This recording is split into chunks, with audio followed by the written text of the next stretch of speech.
네, 안녕하세요. 오늘은 에너지와 반도체 이야기를 해볼게요. 자, 우리 지금 대단은 2단원 물질과 전자기장에서 이 전기적 특성 이야기를 하고 있는데요. 저번 시간에 원자 구조와 전기력에 대해서 배웠고요. 그리고 스펙트럼에 대해서 배웠어.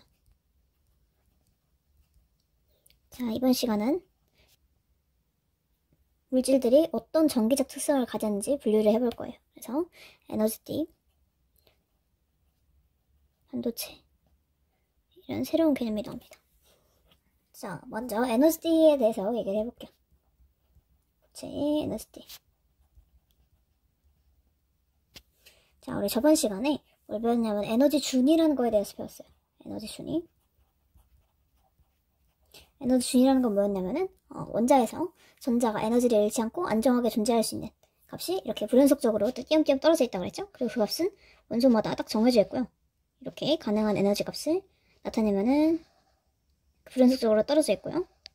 그리고 이 에너지 준위에서만 전자가 에너지를 잃지 않고 이렇게 안정하게 존재할 수 있어요. 그리고 이 에너지 준위 사이를 이동하려면은 이 차이에 해당하는 만큼의 에너지를 흡수하거나 방출해야 된다고 얘기를 했었죠. 자, 이거는 이제 뭐냐면은 기체 원자에 해당하는 거예요. 기체 원자. 자, 기체 원자 같은 경우는요, 한 원자와 다른 원자 사이의 간격이 아주 넓어요. 그래서 수소 기체를 생각하려면 이게 수소 원자의 에너지 준위라 생각해볼게요. 수소 원자는 양성자 하나에 정원자 하나인데 이렇게 수소 원자끼리 간격이 매우 넓어요. 지금 그림으로 그래서 원자가 엄청 커 보이지만은 사실 얘네들끼리 멀리 떨어져 있어서 서로 영향을 주지 않아요. 서로 간에 영향을 주지 않기 때문에 그래서 같은 종류의 기체다. 같은 수소다. 그럼 얘네들끼리는 전부 에너지 준위가 같은 거예요. 그래서 같은 원자면은 에너지 준위가 동일해요.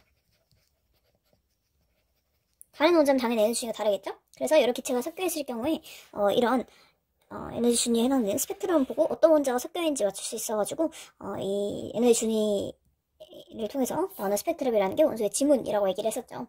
자, 그런데 이거는 기체 원자의 경우고요. 고체 원자에 대해 생각을 해볼게요. 고체 같은 경우에는 원자 사이의 거리가 가까워요.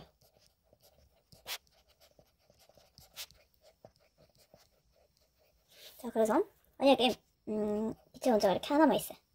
이렇게 되면은 한 개의 원자가 가지는 에너지는 기체처럼 이렇게 띄엄띄엄 떨어져 있어요. 근데 원자 두 개가 결합했다고 해볼게요. 원자 두 개가 이렇게 있어요. 지금 공유 결합을 했죠? 자, 이렇게 되면은 두 원자의 에너지 준위가 얘의 원자의 에너지 준위도 이렇게 생겼을 거고, 지금 같은 원자 두 개잖아요, 그쵸? 그리고 이 원자의 에너지 준위도 이렇게 생겼을 거예요. 근데 지금 두 원자 사이의 거리가 매우 가까우니까 이 두 에너지 준위가 겹쳐질 거예요. 둘이 에너지 준위 같죠? 자, 이렇게 될 텐데.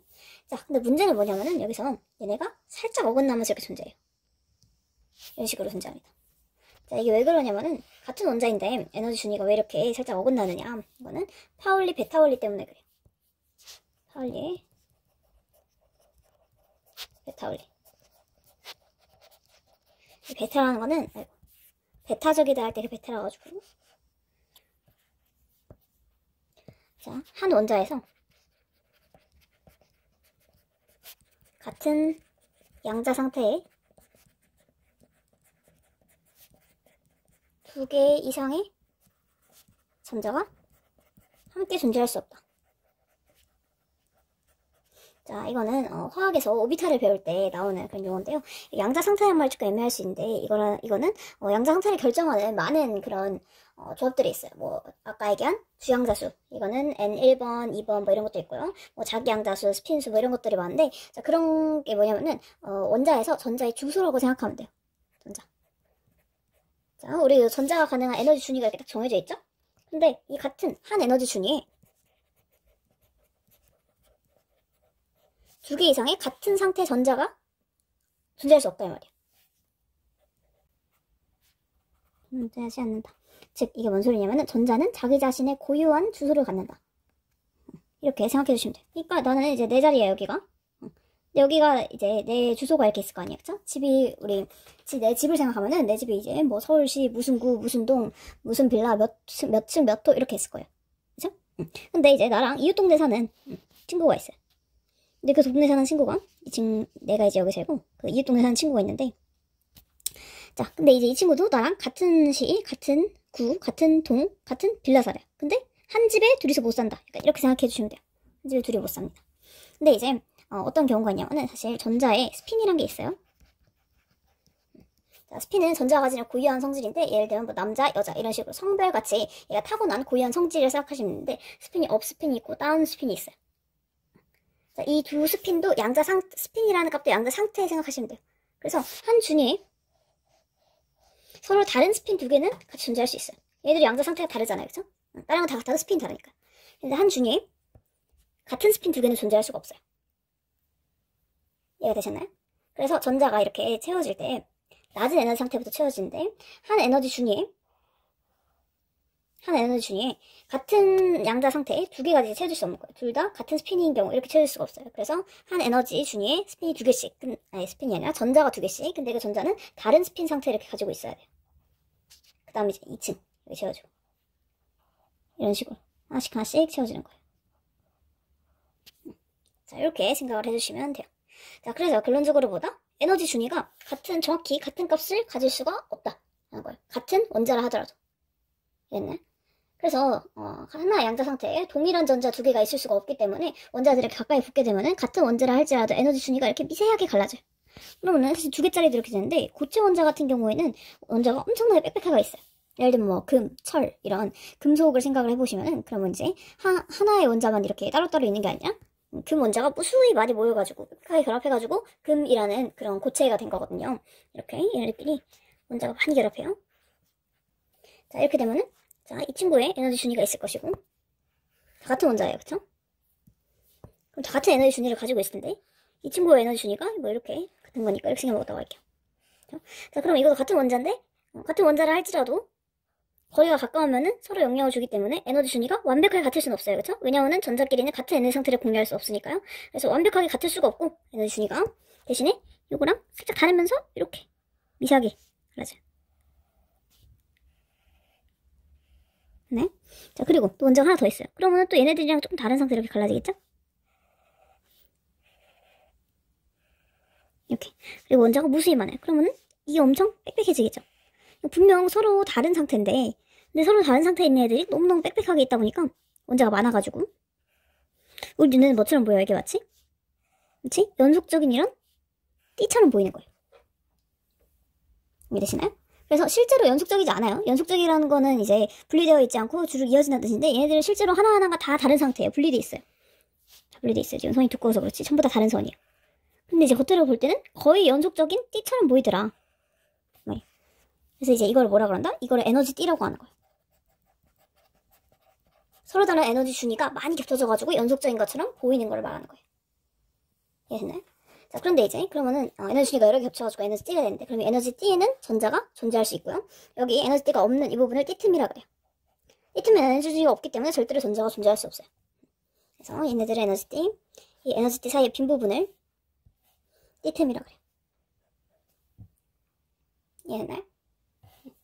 자, 그래서 이거는 고체 원자에서 나타나는 에너지 띠입니다. 기체 원자 같은 경우에는 원자 사이 거리가 멀기 때문에 띠로 나타나지 않아요. 자, 그러면은 이 에너지 띠가 어떻게 생겼는지 한번 볼게요. 자, 이렇게 에너지 띠가 여기 있는데 얘들 사이에 전자가 존재할 수 있는 에너지 영역을 허용된 띠라고 해요.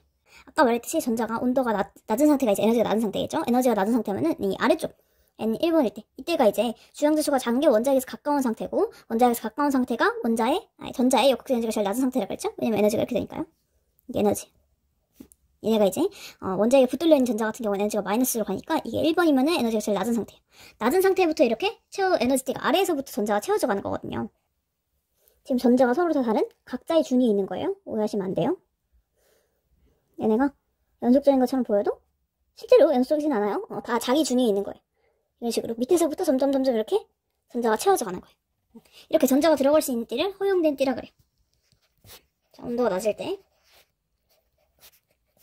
고체 원자에서 전자들이 가장 낮은 에너지 준위부터 전자가 채워져요. 자, 그러면은 제일 위에 있는 에너지띠가 허용된 띠 중에서 제일 그 에너지가 크겠죠. 그래서 것 중에 제일 바깥쪽에 있는 에너지띠를 뭐라고 하냐면은 원자가 띠라 그래요.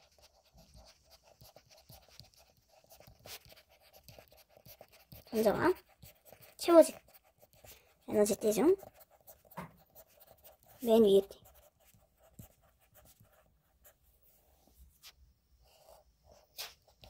그리고 중간에 있는 띠틈, 띠 간격 말씀드렸죠? 이 경우는 이 경우로 말하는 거예요. 자, 여기에는 절대로 전지가 존재할 수 없습니다. 자, 그리고 허용된 띠가 이렇게 있으면요, 여기가 이제 허용된 띠고요, 여기도 허용된 띠고, 허용된 띠인데 얘가 이제 제일 위에 있는 원자가 띠라고 해볼게요. 그쵸? 자, 근데 이제 원자가 띠까지는 뭐냐면은 얘네가 전자들이 얘네 이 띠 안에서 자유롭게 움직이지를 못해요. 자, 왜냐면은 이게 아래쪽부터 차곡차곡 전자가 채워진다 그랬죠. 중앙에 뭐가 있냐면은 원자 핵이 있잖아요. 그쵸? 원자 핵에 얘네가 속박된 상태이기 때문에 여기 원자가 띠까지는 얘네가 꽉 채워져가지고 지금 움직일 수가 없는 거예요. 빈자리가 없어요. 자기 준위를 지키고 있기 때문에 내가 여기서 탈출하더라도 갈 곳이 없는 거예요. 자, 근데 만약에 여기서 원자가 띠에 있던 전자가 에너지를 더 받았어요. 그러면은 이 위에 있는 띠로 갈 수가 있는데, 원자가 띠 위에 있는 에너지띠를 전도띠라고 해요. 원자가 띠까지는 뭐다? 이 원자 핵에 붙들려 있는 속박된 전자예요. 그래서 전자가 꽉 차여져 있기 때문에 자유롭게 움직일 수가 없어요. 에너지 순위 이 그래프를 생각하시면 돼요. 에너지 마이너스 되는데, 자, 근데 이제 원자가 띠에서 에너지를 더 받았어요. 얼만큼 더 받았냐면 이 띠 사이의 간격만큼 에너지를 더 받아야겠죠? 그래서 전자가 올라왔어요. 그럼 이때부터는 뭐다? 이때부터는 자유전자가 되는 거예요. 그래서 이 전자가 여기 띠 간격보다 큰 에너지를 받아가지고 전도띠로 올라가게 되면, 이런 걸 전이한다라고 했죠? 이렇게 되면은 전자가 자유롭게 움직일 수 있는 거예요. 이해됐나요? 그래서 전도띠, 원자가 띠, 바로 위에 에너지 띠. 그래서 이 원자가 띠까지는 뭐다? 속박되어 있는 전자고요. 여기서 에너지를 더 받아서 에너지를 흡수해서 얼마만큼? 이 띠 간격만큼 전도띠를 전이하게 되면은 그때부터 뭐다? 자유전자가 되는 거예요. 여기까지는 속박돼 있고요. 자유롭게 움직일 수 없어요. 근데 전도띠에 올라가게 되면 그때부터는 자유전자예요. 그래서 내가 에너지를 받은 만큼 더 움직일 수 있어요. 자유롭게 움직일 수가 있는 거예요. 됐나요? 자, 그래서 이제 왜 이 에너지띠 얘기를 이렇게 열심히 했냐. 이 에너지띠의 구조에 따라서 뭐가 달라지냐면은 전기 전도도가 달라져요. 그리고 이 전기 전도도에 따라서 물질을 전기적 특성으로 구분을 할 수가 있어요. 전기 전도성이라 할게요. 전도성. 자, 근데 이 전기 전도성이라는 건 뭘 의미하냐? 자, 전기가 통한다는 걸 뭘 의미하냐면은, 자, 전기라는 건 뭐냐? 이거부터 시작을 해야 돼요. 전기라는 거는 이 전하가 띈 물체가 가지고 있는 게 전기잖아요. 그쵸? 근데 전하가 띈 물체가 이동하면 그거를 전류라 그래요. 그래서 우리가 어떤 물체한테 전압을 걸어줬을 때 전류가 흐른다. 그러면 이 물체는 전기가 통한다. 라고 하는 거예요. 전도도가 있다. 전도성이, 혹은 거기서 조금 더 나아가면 얼마나 잘 흐르느냐에 따라서 전도성이 좋다, 나쁘다 이렇게 평가를 할 수가 있는 거예요. 내가 전압을 걸어줬을 때 얘네가 특정 플러스에서 마이너스 방향으로 전할 때 전기가 이렇게 흐를 수가 있는 거고요. 근데 이 전하를 띈 물질, 이게 뭐냐면은 이게 전자거든요. 자, 그래서 전기 전도성, 그러면 결론적으로 어떻게 결정된다? 그 물체 안에서 전자가 자유롭게 이동할 수 있으면은 전기 전도성이 있는 거예요. 그럼 도체인 거죠. 그러면은 이 자유롭게 이동할 수 있는 전자를 뭐라 부르냐면 자유전자라고 그래요. 그래서 지금 중요한 얘기라 가지고 계속 빨간색을 쓰고 있는데, 결국에 그러면은 전기 전도성을 결정하는 거는 이 물체 안에 자유전자가 있냐 없냐 이런 거 말하는 거예요. 자, 전기 전도성에 따라서 이제 물체를 구분을 해볼 텐데, 이제 뭐 있냐? 물체 전기 전도성. 자, 이걸 기준으로 물질을 구분하면 세 가지로 구분할 수 있어요. 세상의 모든 물체는 뭐로? 도체, 전기가 통하는 거, 전류가 잘 흐르는 거, 그리고 부도체가 있죠. 같은 말이에요. 부도체랑 절연체랑 같은 말이에요. 자, 이거는 전류가 흐른다. 이건 전류가 안 흘러요. 반도체는 그 중간이에요. 도체와 부도체의 중간 정도라서 반도체인 거예요. 이렇게 세 개로 물체를 분리할 수가 있는데, 근데 전류가 흐르면 뭐가 있어야 된다? 자유전자가 있어야 된다. 그래서 도체인 물체에는 뭐가 있다? 자유전자가 있으면은, 그러면 이제 도체가 될 수 있어요. 근데 이제, 자유전자가, 그냥 있는 게 아니라 자유전자가 많아야 되겠죠. 그래야지 전류가 잘 흐르는 거예요. 부도체 같은 경우에도 얘가 전기 전도성이 아예 없는 건 아니에요. 0은 아니에요. 자유전자가 0은 아니에요. 그렇지만 너무 적어서 흐르기 힘든 거예요, 전류가. 부도체는 자유전자가 거의 없어요. 그래서 전기 전도성이 매우 작다. 전도성이 매우 크고 전도성이 매우 작아요. 그럼 반도체는 뭐겠어요? 전도성이 중간이겠죠. 전도성이 이렇게 중간 크기가. 자, 자유전자 같은 경우에는 얘네들의 중간 정도겠죠? 이 자유전자가 되게 전류가 흐르는데 중요한 역할을 한다라는 거를 기억을 해주시면 이따가 얘네들의 구조를 공부를 할 때 편리합니다. 그래서 결국에는 전류가 흐르려면은 자유전자가 풍부해야 되는데 이 자유전자가 많으면은 전류가 잘 흘려서 도체가 되는 거고 자유전자가 거의 없으면은 전류가 잘 안 흘려서 무도체가 되는 거고요. 그 두 개의 중간 정도의 전도성을 가진 애가 반도체다라고 생각을 해주시면 돼요. 자, 그런데 이제 자유전자라는 거는 뭘 의미하냐면은 자유전자는 자유롭게 움직일 수 있는 전자잖아요. 그쵸? 이게 뭐예요? 그럼 이 자유전자가 되려면은 전자가 어디에 있어야 되냐면 전도띠에 있어야 되는 거예요. 그래서 이 자유전자라는 거는 전도띠에 있어야 돼요. 이 에너지띠 구조가 상당히 이렇게 도체냐 반도체냐 부도체냐 이 도체의 전기 전도성을 결정하는 데 큰 역할을 하는데요. 자, 여기가 원자가 때려 해볼게요. 자, 여기에는 전자가 딱 차있다 그랬어요. 얘네들은 속박되어 있어요. 자, 그런데 여기 위에는 이건 뭐냐면 이게 전도띠예요. 그리고 이만큼 띠틈이겠죠? 전도띠인 전자는 자유전자라서 자유롭게 돌아다닐 수가 있어요. 자, 만약에 원자가 띠에 있는 전자가 이 띠틈만큼의 에너지를 받았다 해볼게요. 그러면은 이 원자가 띠라는 거 사실 에너지 준위가 촘촘하게 있는 거니까 이렇게 원자가 띠에서 제일 윗준위에 있는 이 전자가 딱 띠틈만큼의 에너지 차이를 얻었어요. 그러면 전도띠에서 제일 아래로 있는 곳으로 이렇게 내려가 있죠. 이만큼. 있네? 띠틈보다 만약에 조금만 더 큰 에너지를 얻었다 해봐요. 일단 그러면은 이 차이보다 큰 에너지를 얻었으니까 그러면은 이 올라가고 에너지가 좀 남겠죠? 그 남은 에너지가 뭐가 된다? 이 전자의 운동 에너지가 돼가지고 그대로 얘가 자유롭게 전도띠에서 이동할 수가 있는 거예요. 이게 뭐다? 전자의 전이. 자, 근데 이렇게 전자가 하나 원자가 띠에서 나가게 되면요. 원래 전자에 빈자리가 있을 거예요. 자, 이 빈자리를 뭐라 부르냐면 이걸 양공이라 그래요. 그래서 자유전자와 양공은 항상 세트라고 생각해 주시면 돼요. 양공은 왜 생기냐면은 전자가 꽉 차있던 자리에서 얘가 하나 비어서 그래요. 빈자리가 양공이에요. 근데 이 빈자리를 채우려고 전자들이 이제 움직이게 되거든요. 그러면은 이쪽 빈자리를 채우려고 한 칸씩 옆으로 당겨 앉게 되는 거예요. 이 원자가 땡긴 전자들이 이 빈자리 양공을 채우려고 이쪽으로 당겨 앉아요. 그쵸? 그러면은 전자들이 다 일로 이동하니까 양공은 사실상 실제로 입자는 아니에요. 그냥 빈자리야. 빈자리인데 이 빈자리가 생김으로써 전자들이 움직일 수 있죠. 양공 쪽 방향으로 한 칸씩 움직여요. 그럼 양공은 사실상 뭘 생각할 수 있냐면은 플러스 전하를 가진 입자처럼 행동하는 거예요. 자, 플러스 전하를 가진 입자는 마이너스 전자를 끌어당기잖아요. 그쵸? 이렇게 양공이 생기면 양공 쪽으로 전자들이 이동하기 때문에 양공은 실제로 입자는 아니지만 입자 같이 행동한다. 그래서 준입자라고 불러요. 그래서 자유전자와 양공이 항상 쌍으로 생긴다. 자유전자 마이너스가 생기면은 그 자유전자는 어디서 왔다? 자유전자는 원래 속박전자였던 것이고 그 속박전자에서 자유전자가 되어 나간 그 빈자리가 양공이 되니까 양공과 자유전자는 항상 쌍으로 생긴다. 이렇게 생각하시면 편해요. 자, 그래서 이거는 양공은 플러스 전하를 가진 입자처럼 생각해 주시면 편합니다. 그래서 당연히 자유전자가 이동하면은 그러면 양공도 옆으로 한 칸 이동할 수 있겠죠. 여기가 이렇게 빈자리였는데 얘들이 한 칸씩 옆으로 왔어요. 빈자리 채우려고. 그렇죠? 그럼 어떻게 했어요? 여기가 빈자리가 되겠죠? 그러면은 이거는 사실상 전자가 일로 이동한 거예요. 그쵸? 근데 양공은 어디로 이동해요? 양공은 일로 이동한 것 같은 효과가 나오죠. 이렇게 생각을 할 수가 있기 때문에 이렇게 양공도 움직이는 입자처럼 생각을 해주면 됩니다. 전자가 채워지면서 움직일 수 있기 때문에. 자, 아무튼 전자가 전이될 때 중요한 역할을 하는 게 이 띠틈이에요. 자, 만약에 이 띠틈이 크게 되면은 원자가 띠에 있는 속박전자가 자유전자가 되기까지 에너지가 많이 필요해요. 그쵸? 그래서 이 띠 간격이 매우 넓게 되면요. 그러면은 전자가 전도띠로 올라가기가 매우 어려워요. 그래서 전도띠로 전이 되기가 어려워요. 그럼 전도띠로 전이 되기가 어려우면 그럼 전자가 자유전자가 되기 힘든 거니까 자유전자가 적어요. 근데 자유전자가 적으면 어떻게 해요? 전류가 잘 안 흘러요. 전도성이 낮아요. 그래서 이런 친구들이 뭐가 된다? 부도체가 되는 거예요. 자, 근데 띠틈이 아예 없을 수도 있어요. 자, 띠틈이 없으면 전도띠로 전이하는데 에너지가 거의 필요하지가 않아요. 아주 약간만 있어도 돼요. 이거를 예시 한번 들어보면은 이렇게 원자가 띠랑 전도띠랑 붙어있다 생각하면 돼요. 그러면은 여기에 있던 전자가 에너지를 조금만 받아도 일로 올라갈 수 있잖아요. 그쵸?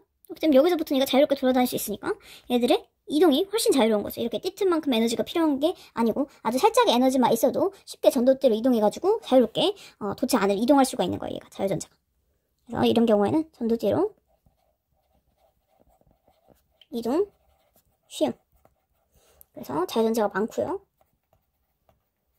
전류가 잘 흘러서 전도성이 좋습니다. 이런 친구들을 도체라고 해요. 그래서 도체는 전도띠랑 이런 원자가 띠가 붙어있어요. 자, 그러면 이제 우리가 반도체는 대체 어떻게 생겨먹었냐. 반도체는 이 부도체와 도체의 중간이라고 그랬어요. 그래서 반도체에는 띠틈이 좁아요. 너무 넓지도 않고 아예 없지도 않고 띠틈이 좀 좁습니다. 그럼 에너지가 살짝만 있어도 전도띠를 전이할 수 있어요. 그래서 일정량의 에너지를 흡수하면 전도띠로 전이 가능해요. 그래서 전류가 흐를 수 있기 때문에 전도성이 도체보단 낮지만 부도체보단 큰 거예요.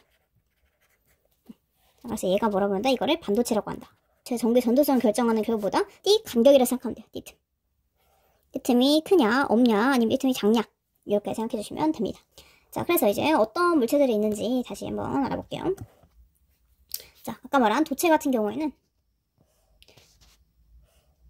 원자가띠랑 전도띠랑 붙어있어요. 그래서 여기 있는 물체가 자유롭게 이렇게 올라갈 수가 있고요. 반도체 같은 경우에는 원자가띠가 이렇게 있고 원자가띠와 전도띠 사이의 간격이 그렇게 넓진 않아요. 그래서 원자가띠 있는 물질이 에너지를 흡수하면 올라갈 수가 있고요. 부도체 같은 경우에는요. 원자가띠와 전도띠 사이의 간격이 매우 넓기 때문에 위로 올라가기가 너무 힘들어요.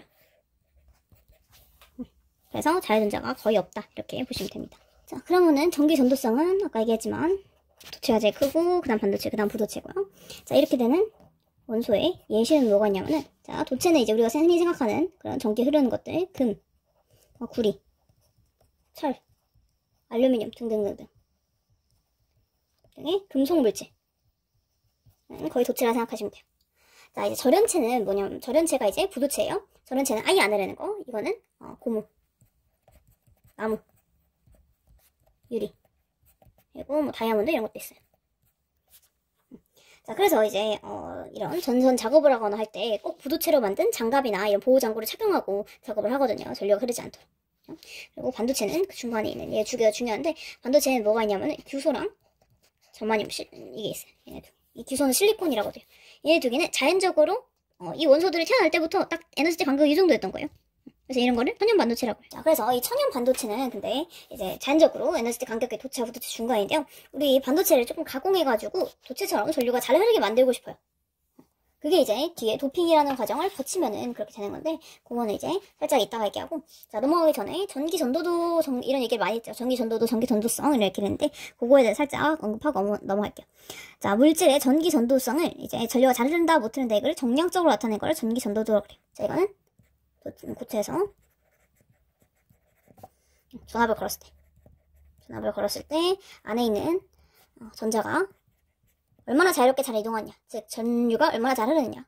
자, 전기 전도는 요 조그만 시그마, 이게 소문자 시그마예요. 이렇게 표기를 하고요. 자, 이거는 뭐랑 상관이 있냐면은 이 비저항이라는 거 알아야 되는데 얘가 이제 전도도고요. 이걸 로우라고 읽는 그리스 문자인데 이거는 이제 비저항이라고요. 자, 비저항이라는 건 뭐냐면은 물질의 고유한 성질이에요. 자, 약간 이름이 이제 저항이잖아요. 그쵸? 저항이라는 건 전류가 흐르는 걸 방해하는 정도예요.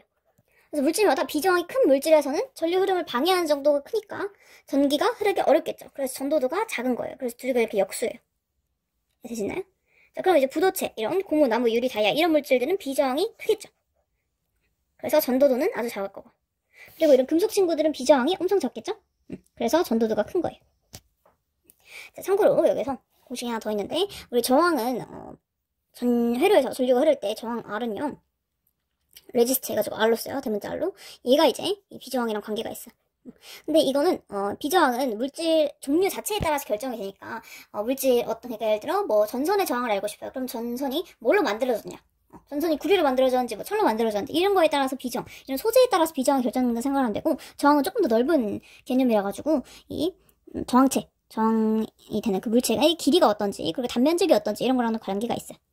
그래서 저항은 조금 넓은 개념, 비저항은 그 물질 자체의 성질에만 의존한다라고 생각하면 돼요.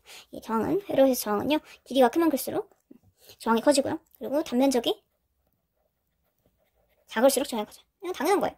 전선을 생활해보면 전선이 길면 길수록 전선 안에 있는 이 전선을 이루는 원자들이 당연히 원자핵도 있을 거고 안에 뭐 불순물도 물론 있을 거고 원자핵들이 전자가 지나가는 게 방해가 되거든요. 전자가 지나가는데 방해가 돼서 이게 저항이 되는 거예요. 당연히 길이가 길면 길수록 얘네가 가는데 방해되는 구간이 더 많으니까 저항이 더 커질 것이고 단면적이 크면요 그러면은 저항이 이 전자들이 지나가기 훨씬 편하겠죠. 우리 4차선보다 8차선이 더 덜 막히는 거죠. 그래서 이거는 당연하게 생각해 주시면 되고, 이 비저항은 물질을 고유한 성질이기 때문에 전선 재질과 관련이 있습니다. 근데 그 미저항을 누가 결정한다? 이런 에너지티 간격에 의해서 결정이 되겠죠. 그래서 전기 전도도 얘기가 나와서 여기서 이 말씀을 드렸고요. 자, 여기서 중요한 건 뭐냐면은 이 비저항이라는 게 온도랑 관련이 있어요. 도체에서는 기본적으로 비저항은 도체보다는 반도체가 더 크겠죠. 반도체보다는 부도체가 더 클 거고요. 자, 근데 도체에서는 온도가 크면 클수록 비저항이 같이 커져요. 왜냐면 도체를 이루고 있는 원자들은 너무 따닥따닥 붙어 있어가지고 온도가 높아지면은 그 원자 핵들이 열을 받아서 진동하게 돼요. 그래서 원자핵이 열을 받아서 진동하기 때문에 이래 원자핵이 떨리고 있으면은 전자가 지나다니는 데 더 방해가 되겠죠? 그래서 온도가 높아지면 높아질수록 비저항도 같이 커져가지고 전도도가 낮아져요. 안 좋은 거예요. 자, 반면에 반도체는요, 온도가 높을수록 비저항은 작아집니다. 그래서 얘는 온도가 높으면 오히려 더 전도도가 좋아져요. 이렇게 얘들이 이 비저항의 온도에 따라 차이가 있는데 그게 이제 도체와 반도체에서 반대다. 기본적으로 도체가 반도체보다 비저항이 훨씬 작은 건 맞아요. 그래서 반도체가 아무리 이게 커져봤자 비저항 온도를 많이 높여서 비저항을 줄여봤자 이제 도체 정도는 아니지만 그래도 이 온도에 따라서 차이가 존재하긴 한다는 점. 자, 요거에 주의를 좀 해주시고요. 자, 그러면은 우리 이제 에너지띠 간격과 전기 전도도가 어떤 관계가 있는지 봤어요. 자, 이번에는 우리 주인공, 자, 반도체의 전기 전도도가 이렇게 도체와 부도체의 중간 정도로 그랬는데 이 전기 전도도를 어떻게 하면은 높여줄 수가 있는지에 대해서 여기서 조금 얘기가 나오는데요. 자, 반도체 얘기를 조금 더 딥하게 해봅시다. 이건 자연 반도체. 이거는 태어날 때부터 그런 반도체적인 성질을 갖고 있었던 친구예요. 그래서 이거는 고유 반도체 라고요. 자, 이제 고유 반도체는 두개 실리콘, 저마늄인데 얘 둘 다 이제 4족 원소예요. 14족이에요. 정확히 얘기하면은. 그래서 얘는 원자과 전자가 4개예요. 자, 이런 친구들인데. 자, 얘네는 온도가 낮으면은 얘네가 에너지, 전자가 에너지 순위 이제 낮은 곳부터 채워가잖아요. 그쵸? 그렇기 때문에 얘네가 자유전자가 별로 없어요. 별로 없어가지고 거의 부도체랑 가까워요. 근데 이제 아까 얘기했지만 반도체 같은 경우에는 온도가 높아지면은 비저항이 작아진다 그랬어요. 그래서 전도도가 늘어나요. 그래서 온도가 높아지면은 오히려 자유전자가 많은 거예요. 자, 그런데 이제 우리가 어떻게 하면 전도도를 늘려줄 수가 있을까라고 생각을 해봤는데 그게 이제 고유 반도체에다가 불순물을 추가를 해가지고 불순물을 추가하는 작업을 도핑이라 그래요. 아주 고급 기술이요. 삼성 같은 데서 하는 그런 고급 기술인데. 자, 아무튼 그래서 고유 반도체에 불순물을 입혀서 뭘 만드냐면 비고유 반도체를 만드는 거예요. 불순물 반도체라고 돼요. 자, 비고유 반도체가 되면요, 원래 고유 반도체보다 전도도가 훨씬 더 좋아져요. 몇백 배씩 이렇게 좋아지는 효과가 있습니다. 자, 그래서 이제 삼성이나 이런 반도체 회사에서 이 도핑하는 작업을 하는 거예요. 그게 이제 반도체의 품질을 결정하는데요. 자, 이 불순물의 종류에 따라서 뭘로 나뉘냐면 P형이랑 N형 반도체로 나눠요. 자, 이 P형은요, 자, 아까 중요하다고 강조한 게 원자가 띠에 있던 전자가 에너지를 얻어서 전도띠를 전이하게 되면 자유전자가 생기고요, 양공이 생긴다 그랬어요. 그쵸? 이 P형 반도체는 뭘 만들어주는 거냐면 내가 양공을 한 개 더 만들어주는 거예요. 양공 개수를 늘리는 거고요. 그리고 이 N형 반도체는요, 전자 개수를 늘리는 거예요. 자유전자 개수를 늘리는 거예요. 그래서 저는 이렇게 외웠는데 P형이 이제 포지티브라고 하죠. P형이거든요. P 동그라미 있으니까 양공 이렇게 생각하면 되고요. 전자 같은 경우에는 남는 전자 나가지고 니은 이렇게 생각을 해줬어요. 자, 이게 왜 그러냐면은 이 원자 구조를 조금 아셔야 되는데 P형 반도체의 경우에는 기본적으로 고유 반도체는 14족이라 가지고 원자과 전자가 이렇게 서로 이렇게 두 개씩 공유결합을 하고 있거든요. 공유결합에 대해서는 중학교실에 배웠을 거예요. 얘네들끼리 8개가 되고 싶어하는 그런 성질이 있거든요. 옥텟 규칙. 이거를 4개를 공유하는 거예요. 너 4개, 나 4개 공유하면 너도 8개, 나도 8개 이렇게 될 수 있잖아요. 그죠? 자, 이렇게 생긴 친구인데, 자, 이걸 실리콘이라고 해볼게요. 14족. 자, 여기에 뭐가 있냐면은 얘가 중간에 T형 같은 경우에는 3족 원소를 하나 껴주는 거예요. 불순물로 3족 원소를 도핑합니다. 자, N형은 반대로 5족, 전자가 하나 더 많아야 되니까 5족 원소를 도핑해요. 자, 근데 3족 원소부터 보여드릴게요. 3족 원소 같은 경우 원자가 3개예요. 그래서 공결합을 해야 되는 게 이렇게 하나 모자란 거예요. 이 불순물 친구예요, 불순물이에요. 불순물 친구가 전자가 3개밖에 없거든요. 그래서 4개를 내놔야지 합쳐서 8개가 되잖아요. 그쵸? 근데 이제 4개, 7개가 되니까 여기 양공이 하나 생기게 되는 거예요. 빈자리. 3족 원소로는 뭐가 있냐면 붕소, 알루미늄 등 이런 거를 중간에 이렇게 4족 원소들 사이에 끼워 넣게 되면은 여기 양공이 하나 생겨요. 자, 그런데 양공이 생기면요, 이 양공의 빈자리를 채우기 위해서 전자들이 이동할 수가 있어요. 그래서 이 주변의 전자가 이 양공의 빈자리를 채우려고 얘가 이동하게 되고요. 그러면은 전자가 이동하게 되죠, 그쵸? 전자가 이동하면은 이 전자가 이동한 자리에 새로운 양공이 생겨요. 여기가 이제 양공이 되고 여기가 전자가 되는 거죠. 이렇게 자리를 체인지하면서 얘네들이 왔다 갔다 할 수 있는 거예요. 그래서 이렇게 양공이 이동하면서 양공이 전하 나르기 역할을 하는 거예요. 그래서 그냥 이제 14족일 때보다 훨씬 더 이렇게 약간 미꾸라지 같은 놈이 들어가가지고 훨씬 더 전기 전도도가 커지는 거예요. 훨씬 더 애들이 자유롭게 이동할 수가 있는 거예요. 이거를 원자가티 관점에서 보면요.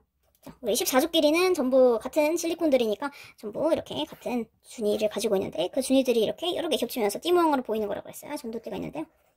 불순물은 아예 원자 종류 자체가 다르죠? 혼자 금속, 알루미늄 이런 친구들 들어가지고 이 띠 틈 사이에 갑자기 생뚱맞게 하나 들어온 거예요. 불순물. 불순물의 에너지 준위. 그쵸? 자, 그래서 여기 요 빈자리를 채우려고 여기에 있던 원래 전자가 띠에 있던 자유전자가 일로 이동할 수가 있는 거예요. 그럼 이 자리에 뭐가 생겨요? 이 자리에 양공이 생기고요. 얘는 올라갈 수가 있죠. 얘는. 그래서 원자가띠에 뭐가 생긴다? 양공이 생길 수가 있으니까 이 친구처럼. 자, 불순물의 에너지 준위가 추가됨으로써 원자가띠에 있는 전자가 에너지를 이만큼만 얻어도 불순물의 에너지 준위로 쉽게 전이할 수가 있고요. 그러면 이 자리에 뭐가 생긴다? 원자가띠에 양공이 하나 더 생긴다. 그래서 양공 개수가 전자 개수보다 많게 되는 거예요. 자유전자 개수. 양공 P형, 이게 P형 반도체의 특징입니다. 원래는 양공 개수랑 전자 개수는 같아야 맞아요. 자유전자 개수는 같아야 맞아요. 왜냐면은 자유전자가 나온 자리에 양공은 생기니까 1대1로 생길 수밖에 없잖아요. 그쵸? 근데 여기는 혼자 이렇게 전자가 하나 부족한 13족 원소를 3족 원소를 불순물로 도평해줬기 때문에 여기에 뭐가 생길 수 있다? 양공의 개수가 하나 더 많이 생길 수 있고요. 이 불균형에 의해서 이 물질의 전도도가 훨씬 더 좋아질 수가 있는 거예요. 그래서 이게 P형 반도체고요. 자, N형 반도체를 한번 볼게요. N형 반도체는요. N형은 남는 전자라고 했죠? 그래서 얘는 전자가 하나 더 많은 5족 원소를 도핑을 해줘요. 이 상태로는 이제 온도가 낮으면은 거의 뭐 구도체랑 비슷하게 전류가 잘 안 흐르는 상태인데요. 자, 이 친구가 5족이라 해볼게요. 그럼 나는 뭐가 있어요? 5족 원소는 원자가 전자가 5개예요. 그래서 나는 하나 더 남는 거야, 전자가. 그래서 여기 있는 이 잉여 전자. 남는 전자가 있죠? 이 남는 전자가 지멋대로 돌아다니면서 뭘 할 수 있다? 전류를 흘릴 수 있다. 그래서 전자가 전하를 가지고 움직일 수 있다. 그래서 얘 같은 경우에는 자유롭게 돌아다닐 수가 있고요. 그래서 이렇게 하나 남는 전자. 전하 나르기 역할을 해서 전기 전도도를 훨씬 더 올려줄 수가 있는 겁니다. 자, 이렇게 도핑할 때 사용하는 5족 원소로는 뭐가 있냐면은 인, 질소, 비소 등등등 이런 게 있어요. 얘들 전부 5족 원소예요. 자, 이거는 에너지띠로 다시 볼게요. 에너지띠는 이렇게. 이 친구들은 전부 이제 실리콘의 에너지 준위들이고요. 자, 전자 같은 경우에는 어디에 생기냐면 여기 이렇게 일단 생뚱맞게 불순물 전자의 에너지 준위로 생기는 거예요. 그래서 여기 있던 남는 전자가 하나 있을 거 아니에요, 그쵸? 여기 남는 전자가 하나 있는데 그러면은 이 불순물에 있는 남는 전자는 충분히 쉽게 이렇게 전도띠로 이동할 수가 있죠. 왜냐면은 에너지를 이만큼 받아도 되잖아요, 그쵸? 많이 필요 없고 이만큼만 있으니까 자유롭게 전도띠로 이동해서 막 돌아다닐 수가 있는 거예요. 그래서 이렇게 될 경우에는 원래 자유전자와 양공 개수가 이렇게 1대1인데 불순물이 추가됨으로써 양공 개수보다 자유전자 개수가 많아지는 거예요. 자, 그래서 이렇게 불순물을 도핑함으로써 5족 혹은 3족 불순물을 도핑해서 P형 또는 N형 반도체를 만들 수가 있습니다. 자, 그리고 이 반도체를 결합해서 만들 수 있는 게 뭐냐면은 여러 가지 소자가 있는데 뭐 트랜지스터, 반도체 3개를 붙이면은 트랜지스터고요. 반도체 2개를 붙인 걸 다이오드라 그래요. 다이오드에 대해서 좀 얘기를 해볼게요. 자, 다이오드는 뭐냐면요. 이제 다이가 2개라는 뜻이잖아요. 서로 다른 반도체 2개를 붙였다는 뜻이에요. 이게 뭐냐면은 P형이랑 반도체 2개가 우리 배운 게 2개죠. P형 반도체, N형 반도체. 서로 다른 종류의 반도체 2개를 붙였다. 해서 다이오드. 그래서 여기서 말하는 거는 PN 접합 다이오드입니다. 자, 이 다이오드는 무슨 역할을 하냐면은 얘는 전기 회로에서 전류의 방향을 한쪽으로만 흐르게 해줘요. 그래서 저는 이걸 일방통행이라고 불러요. 일방통행 같은 역할을. 이게 왜 그런지 얘기를 해줄게요. 자, 이 P형, N형 반도체를 딱 붙여서 생각을 해볼게요. 이게 다이오드예요. P형, N형. 자, 그리고 이제 양 끝에 전극을 붙여야 되는데, 전극이라는 건 플러스 극, 마이너스 극을 연결해야 되는데, 자, 얘네 같은 경우에 이제 방향이 생기는데, 여기서 순방향 전압을 걸었을 때 순방향 전압과 역방향 전압이 있어요. 자, P형에다가 플러스를 연결하고요. N형에다 마이너스를 연결한 게 순방향 전압이에요. 플러스, 마이너스. 자, 왜냐? 자, P형에는 뭐가 많다고 그랬어요? P형에는 양공이 많아요. 그래서 여기는 양공이 더 많고요. 전자가 없는 게 아니에요. 전자도 있고 양공도 있는데 양공이 조금 더 많은 거예요. 자, N형에 뭐가 많냐면은 이 자유전자가 많아요. 얘네들이 이제 자유롭게 돌아다닐 수가 있는데요. 자, 여기가 이제 플러스잖아요, 그쵸? 플러스 글 걸고 마이너스 글 걸어요. 그럼 같은 것끼리는 이렇게 밀어내죠. 그래서 얘네들이 P형에 있다면 양공이 접합면으로 붙어요. 그리고 여기 마이너스끼리 밀어내니까 N형에 있던 자유전자들이 접합면으로 붙어요. 그럼 얘네가 이제 접합면에 있는 애들이 서로 이렇게 통과해서 여기서 만날 수가 있어요. 그럼 얘네들이 이 다리를 이어준다라고 생각하면 돼요. 이런 식으로. 그래서 서로 접합면에서 P형에 있던 양공이랑 N형에 있던 자전들이 가운데에서 만남으로써 결합이 이루어지는 거예요. 이렇게 되면 뭐가 된다? 전류가 통한다. 자, 그래서 이거를 순방향 전압이라고 해요. 반드시 다이오드 같은 경우는 극이 중요해요. P형에다 플러스, N형에다 마이너스를 연결해줘야지 전류가 되는 거예요. 그래서 만약에 여기 내가 전구 같은 거 달아놓으면 불이 이렇게 들어오겠죠. 그쵸? 근데 반대로 이제 역방향 다이오드가 있어요. 역방향은 반대로 연결한 거겠죠? 그래서 만약에 P형에다 마이너스, N형에다 플러스를 연결했다 해볼게요. N형에 있던 자연전자들은 플러스를 좋아하니까 얘네가 일로 이동하는 거예요. 극쪽으로 이렇게. 그리고 P형에 있던 양공들은 마이너스 좋아하잖아요. 그쵸? 그래서 이것도 일로 이동해요. 그럼 가운데 있는 접합면을 아무도 통과하지 못하고 여기가 그냥 텅 비어버리는 거예요. 그럼 여기 사실상 어떤 효과냐면은 전선에서 가운데가 뚝 끊어진 것 같은 효과예요. 서로 여기서 통과하지 못하잖아요. 그쵸? 그렇기 때문에 전류가 이 회로를 흐를 수가 없는 거예요. 그냥 가운데 여기가 끊어져 있으니까. 그러시나요? 그래서 이렇게 되면은 당연히 여기 전구가 있으면 불이 안 들어오겠죠. 자, 그래서 이 역방향 전압에서는 전압은 이제 걸리는데 전류가 흐르지는 않습니다. 그래서 이렇게 되면은 전류가 안 흘러요. 그래서 반드시 어떻게 해야 된다? P형에 플러스 연결하고 N형에 마이너스를 연결해서 P형에 있던 양공과 N형에 있던 전자가 다이오드의 중심부에서 서로 결합하도록 해야지 전류가 흐를 수 있다라는 거를 기억해 주셔야 돼요. 자, 그래서 다이오드라는 거는 이런 특성 때문에 어디에 활용되냐면 정류작용이라고 해요. 정류작용이라는 거는 이제 전류를 정제해준다라는 건데, 전류라는 건 이제 전하의 흐름인데요. 원래 이제 가정에 사용하는 대부분의 전류는 교류전류예요. 교류전류는 뭐냐면은 플러스극, 마이너스극이 계속 바뀌어요. 그래서 이제 뭐 60Hz 뭐 이런 식으로 많이 들어보시는데, 이거 일주일에 60번 플러스 마이너스극이 바뀐다는 거예요. 왜냐면 이제 다음 단원에서 배우겠지만 발전소에서 만들 때 교류전류를 만들거든요. 플러스 마이너스가 계속 바뀌어요. 근데 플러스 마이너스가 계속 바뀌는데 이걸 사용하는 가전제품 같은 경우에는 교류 전류를 사용하는 가전제품도 있는데요. 교류 전류를 사용하지 않는 것도 있어요. 예를 들면 배터리가 들어가는 것들이죠. 배터리는 우리 플러스 마이너스 극이 정해져 있잖아요. 이렇게 톡 튀어나온 부분이 플러스, 그렇죠? 그리고 안 튀어나온 부분이 마이너스죠, 그렇죠? 이런 뭐 리모컨이라든가 소형 가전제품, 그리고 핸드폰 안에도 배터리가 들어있어요. 이렇게 배터리가 들어간 가전제품 같은 경우에는 플러스 마이너스 극이 정해져 있어요. 그래서 이런 걸 교류라고 안 하고 직류라고 해요. 자, 근데 이제 콘센트에 나오는 전류는 교류 전류인데, 이걸로 직류 전자제품, 핸드폰 같은 걸 충전하려면은 교류를 직류로 바꿔야 되겠죠? 이때 사용하는 게 정류 회로예요. 정류 회로를 거치면은 교류 전류가 직류 전류를 바뀌게 돼요. 그래서 여기에 사용되는 게 뭐다? 다이오드예요. 왜냐? 다이오드는 한쪽 순방향 전압일 때만 이거를 전류를 흘려보내고 역방향 전압일 때 안 흘려보내잖아요. 그쵸? 그래서 실제로 교류 회로 같은 경우에는 전류가 전류 방향 플러스 마이너스가 있어요. 이게 시간이고요. 이렇게 1초에도 몇 번씩 계속 바뀌어요. 근데 내가 회로에 다이오드를 하나 연결해 놓잖아요. 그쵸? 이게 교류 전원이고요. 다이오드가 있는데요. 다이오드는 이렇게 생겼어요. 다이오드 기호예요. 그래서 일방통행처럼 생겼죠. 그래서 당연히 전류가 어디로만 흘러야 된다? 이쪽으로만 흘러야 된다. 뭐 여기가 P, 여기가 N. 그래서 전류가 이쪽으로, 여기가 플러스, 여기가 마이너스 해야 된다. 이때만 흘려보내고, 만약에 교류에서 이게 바뀌어서 여기서 마이너스, 여기 플러스면 안 흘려보낸다. 이 소리예요. 그래서 이쪽만 흘려보내고 다이오드를 연결한 이상 반대쪽은 안 되는 거예요. 자, 그래서 반대쪽을 이렇게 싹 지워줘요. 자, 근데 이제 다이오드 하나 가지고는 이렇게 뚝뚝 끊길 거 아니에요, 그쵸? 그래서 다이오드를 여러 개 연결해요. 이렇게 엇갈려서 여러 개 연결해주면은 전류가 이렇게 하다가 여기 하나 더 연결하면은 이렇게 돼요. 그쵸? 엇갈려서. 그리고 또 하나 더 연결하면 이렇게 돼요. 이렇게 다이오드를 여러 개 연결하면 점점 어떻게 돼요? 점점 겉으로 봤을 때 이렇게 균일한 거의 직류에 가까운 전류가 나올 수가 있는 거예요. 그래서 이런 걸 이제 다이오드를 활용한 정류 회로라 그래요. 그래서 교류를 직류로 바꿔주는 역할을 합니다. 여기에 다이오드가 사용돼요. 그래서 이제 가전제품에 사용되는 대부분의 이제 콘센트에 들어있는데, 이게 어떤 게 있냐면은 우리 어댑터라고 하죠. 이 어댑터에 들어있는 거예요. 그냥 선풍기나 이런 거 연결할 때 그냥 이렇게 생겼죠. 이렇게 생긴 것들이 있어요. 또 그냥 여기 연결하면 되잖아요, 그쵸? 이거는 뭐냐면 이건 그냥 교류 연결하는 거예요. 근데 핸드폰 충전기 어떻게 생겼어요, 여러분? 충전기는 여기 달려있죠, 항상. 노트북 충전할 때 이제 겁나 크고 무거운 이렇게 달려있잖아요. 그죠? 이렇게 생겼고, 핸드폰 충전할 때도 어떻게 됐어요? 핸드폰 충전할 때 여기다가 이제 USB 꽂으면은 요런 통통한 게 달려있죠, 그쵸? 자, 이게 뭐다?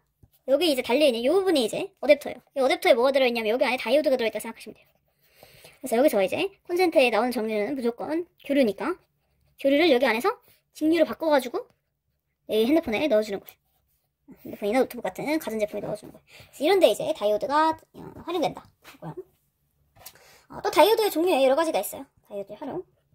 자, 예를 들면 뭐가 있냐면은 발광 다이오드. 많이 들어보셨죠? LED. 라이트 이미팅 다이오드예요. 빛이 발산한다. 그래서 이거는 발광 다이오드니까 당연히 전류가 흐르면은 빛이 나오는 다이오드죠. 그쵸? 이거는 정말 엄청나게 맛있죠. 대부분의 뭐 조명장치, 신호등, 뭐 영상 표시장치 전부 다 다이오드예요. 그래서 이런 거는요, 발광 다이오드를 본 적이 있을지 모르겠는데, 보면은 이렇게 전구가 많이 들어있고요. 안에 뭔가 이런 장치가 들어있고, 한쪽이 P, 한쪽이 N이에요. 이런 거 붙어있고. 그리고 이거는 결정적으로 양쪽 이제 길이가 달라요. 이쪽이, 긴 쪽이 플러스고요. 짧은 쪽이 마이너스예요. 그게 달라서, 이 플러스 쪽에 플러스 연결하고, 마이너스 쪽에 마이너스를 연결해야지 순방향 전압이 들어오면서 이렇게 걸리면서 이렇게 불이 들어와요. 빛의 에너지 형태로 나옵니다. 자, 그래서 이 경우는, 발광 다이오드는 어떻게 설계된 거냐면, 다이오드가 기본적으로 P랑 N이 붙어있거든요. 그래서 이 P형이랑 N형이 붙어있는데, 이 N형 쪽에 있는 전자가 있고요. 얘가 이제 전자가 있는 전도띠예요. 없는 전자가 이렇게 있고, 그리고 이 P형 쪽에는 양공이 이렇게 있겠죠? 양공은 플러스. 이게 원자가 띠. 자, 접합면에서 이렇게 순방향 전압이 걸려서 이렇게 전류가 흐르게 되면은, 여기 전도띠 쪽에 있는 남은 전자들이 원자가 띠에 있는 양공과 이제 결합하게 돼요. 떨어지면서 결합해서, 빛을 내게 되는데, 근데 이제 결합하는 과정에서 빛이 어떻게 되냐면은 이 전도띠와 원자가 띠 사이에 이렇게 에너지 차이가 있죠? 이 에너지 차이만큼을 빛으로 방출하는 거예요. 그래서 에너지 띠 간격이 크면 클수록 빛의 에너지가 커져요. 그런데 이제 빛이라고 하면은 빛의 에너지는 HF 이렇게 양자화되어 있어서 진동수에 비례하게 돼요, 에너지가. 그러면은 빛의 에너지가 크다. 여기 원자가 띠랑 전도띠 사이 간격이 커서 에너지가 크다라는 말은 진동수가 크단 말이고, 그리고 빛의 속도가 F 람다이기 때문에 얘네가 반비례하게 돼요. 진동수가 커지면 파장이 짧아집니다. 그죠? 그래서 파장이 짧으면 짧을수록 점점 빨주노초 파단포 그리고 자외선 이쪽으로 가게 되는 거예요. 그리고 이 간격이 작아가지고 에너지가 작아요. 그러면 진동수가 작고요. 진동수가 작으면은 파장이 반대로 커지겠죠? 그런 애들이 이제 빨간색. 이제 빨간색보다 파장이 더 길어지게 되면 그게 적외선이 되는 건데 우리 눈에 보이는 가시광선은 빨주노초 파단포 이 구역이죠. 그래서 오랫동안 이제 에너지가 좀 낮은 빨간색이랑 초록색 다이오드를 만드는 거는 이미 진지하게 나왔었는데 이 파란색 다이오드를 만들기가 어려웠어요. 왜냐면 파란색은 얘네들보다 에너지가 훨씬 크잖아요. 그쵸? 그렇기 때문에 이 얘네들의 간격이 커야 되고 이거를 이제 발광 다이오드를 만들기가 어려웠는데 빨초파가 되면은 이제 RGB가 다 완성이 되는 거거든요. 그래서 빛이 삼원색이 다 완성돼서 이거 가지고 이제 모든 색깔을 다 표현할 수가 있는데 그런 디스플레이에서 근데 이제 빨간색, 초록색밖에 없어가지고 파란색은 이게 없어서 완성되지 않은 상태로 있었어요. 그래서 이제 모든 반도체 회사랑 이런 데 회사에서 파란색 다이오드를 만들려고 엄청나게 그 연구를 많이 했어요. 근데 이제 이게 만든 지 얼마 안 됐는데 그래서 이거를 일본의 어떤 과학자가 만들었는데 그분께서 이제 2012년인가로 알고 있어요. 2012년에 노벨 물리학상을 이거 파란색 다이오드를 만든 분이 수상을 하셨어요. 그만큼 이 RGB 중에 이 B를 만들기가 어려웠다. 그리고 어려우면서도 중요한 작업이었다라는 거. 자, 그리고 이제 발광 다이오드랑 반대로 이제 광 다이오드라는 게 있어요. 자, 발광 다이오드는 빛을 방출해요. 광 다이오드는 이거는 반대로 이제 빛을 수신한다 이렇게 생각하면 돼요. 자, 그래서 이거는 빛을 받으면은 전류가 흐르는 거예요. 그죠? 자, 이런 게 어떤 게 있냐면은 리모컨 같은 거를 생각해 보시면요. 자, 리모컨은 어떻게 되냐면 TV가 있고, 그러니까 리모컨 버튼을 누르면 이쪽에서 불이 들어와요. 이게 사실 눈에는 안 보이는 적외선이라 가지고 눈에는 안 보이는데 여기서 이제 빛이 들어와요. 그러면은 이 리모컨에는 뭐가 들어가 있는 거냐면 LED가 들어가 있는 거예요. 그래서 우리가 이걸 누름으로써, 버튼을 누름으로써 이게 전압을 주게 되면은 전류가 흐르게 되면서 여기서 빛이 나오는 거예요. 그럼 이 TV에서 이 빛을 받아가지고 TV를 켜라 라는 전기 신호를 줘야 되잖아요. 그쵸? 그럼 이 TV에 달려있는 게 뭐다? 여기 있는 게 광다이오드예요. 광다이오드가 여기 리모컨이 준 빛을 받고 그리고 이제 얘가 이걸 전기로 바꿔서 TV 전원을 켜게 되는 거죠. 그래서 빛을 전류로 바꾸는 거가 있고 또 뭐 자동문 이런 거가 있어요. 이게 리모컨 수신부 자동문